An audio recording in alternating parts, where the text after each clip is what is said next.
Mengapa Ireland memberikan sokongan yang begitu ketara kepada perjuangan di Palestin? Jawapan kepada isu ini merujuk kepada beberapa faktor sejarah dan perkembangan semasa. Di akhir abad yang ke-19 dan awal abad yang ke-20, keadaannya berbeza kerana Irish Republican pada ketika itu melihat gerakan Zionism sebagai selari dan senasib dengan mereka,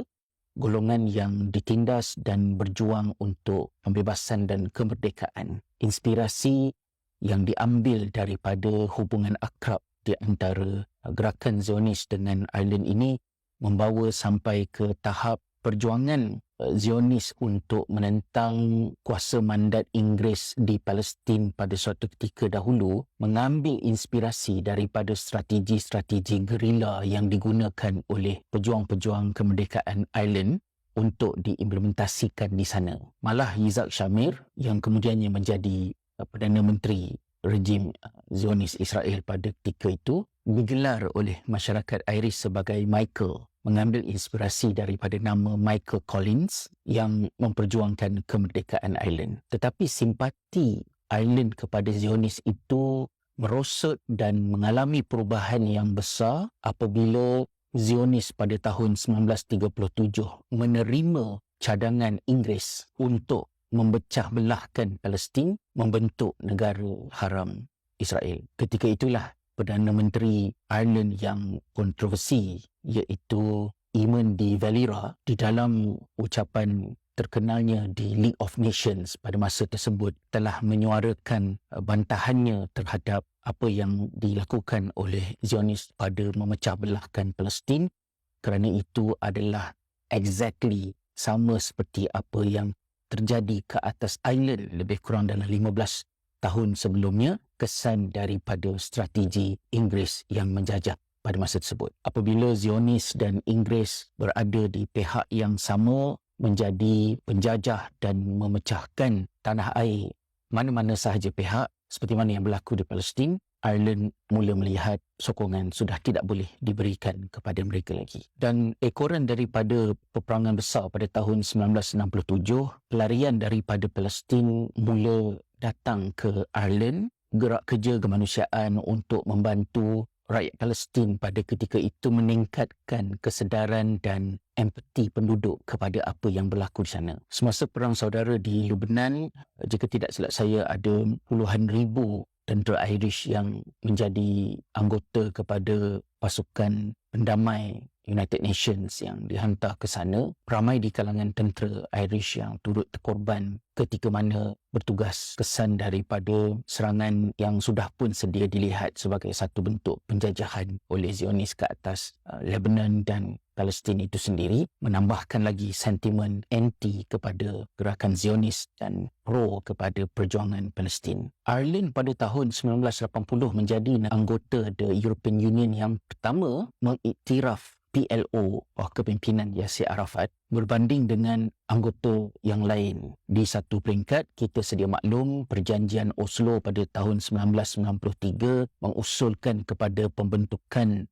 dua buah negara yang tidak dipersetujui ramai oleh penduduk Palestin. Ireland sebagai sebuah negara secara rasminya masih selari dengan polisi luar Kesatuan Eropah yang cenderung kepada solusi berkenaan merujuk kepada perjanjian Oslo, tetapi itu tidak mengurangkan sentimen dan sokongan mereka terhadap perjuangan masyarakat Palestin untuk menentang penjajahan dan terus-menerus melakukan kecaman ke atas kekejaman yang ditunjukkan oleh rejim yang menjajah Palestin itu. Paling mengejutkan apabila Parlimen Ireland pada tahun 2018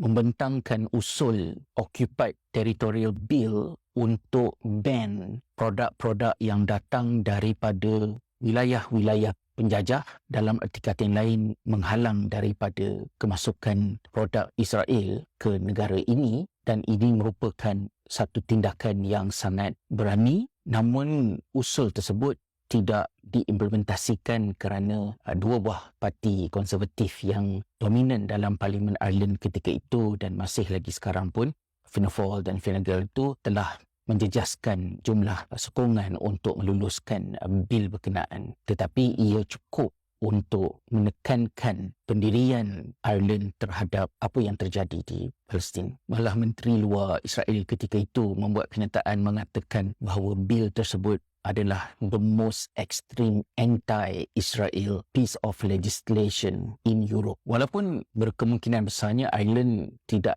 mungkin dalam jangka masa yang terdekat ini akan menjadi pemain utama kepada tindakan-tindakan polisi dasar di peringkat European Union terhadap kekejaman penjajahan Zionis di Palestin. Parti-parti di negara ini, khususnya Sinn Féin, berpendapat bahawa Ireland perlu terus menggunakan kuasa yang mereka ada dan juga peranan mereka di dalam Security Council di European Union untuk menggerakkan negara-negara lain bertegas terhadap jenayah peperangan dan kekejaman penempatan haram yang terus-menerus dilakukan oleh rejim berkenaan. Dalam pengalaman peribadi saya ketika saya bertugas di Belfast, Northern Ireland, situasinya lebih unik apabila perpecahan yang berlaku di kalangan penduduk tempatan di antara Protestan dan Katolik turut menjadikan sentimen pro dan anti kepada perjuangan Palestin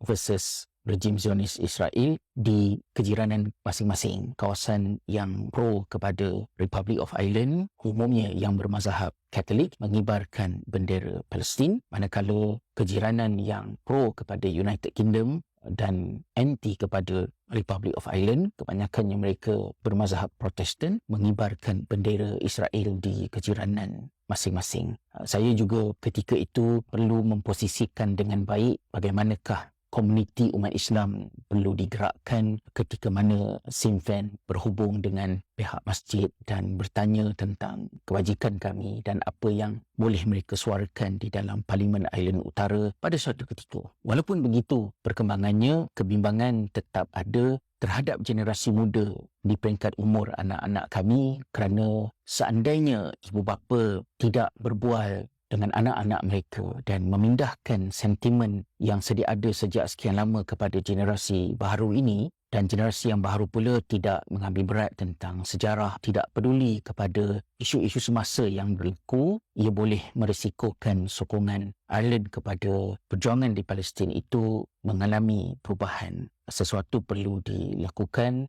dan penggerak kepada kempen-kempen pro-Palestin di Ireland ini perlu memikirkan strategi yang mungkin tidak begitu kontroversi dan segera tetapi mempunyai implikasi jangka panjang terhadap kerjasama di antara Ireland dan Palestin.